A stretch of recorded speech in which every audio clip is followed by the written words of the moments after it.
Hello everyone, today I'm going to show you how to change username on Instagram. So first you need to go to the Instagram app. Now as you can see, there's a photo on the bottom right corner. That's your profile. You just need to click on it or tap on it.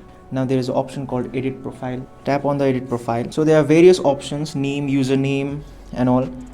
So if you want to change the username, just tap on the username and change the name whatever you like. Suppose if it was Rocky Gilbert over here, now you can change it to, let's say, Tiger underscore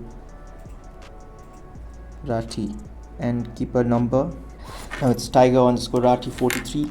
Now after selecting the username that you like, you just need to tap on the tick sign on the top right corner.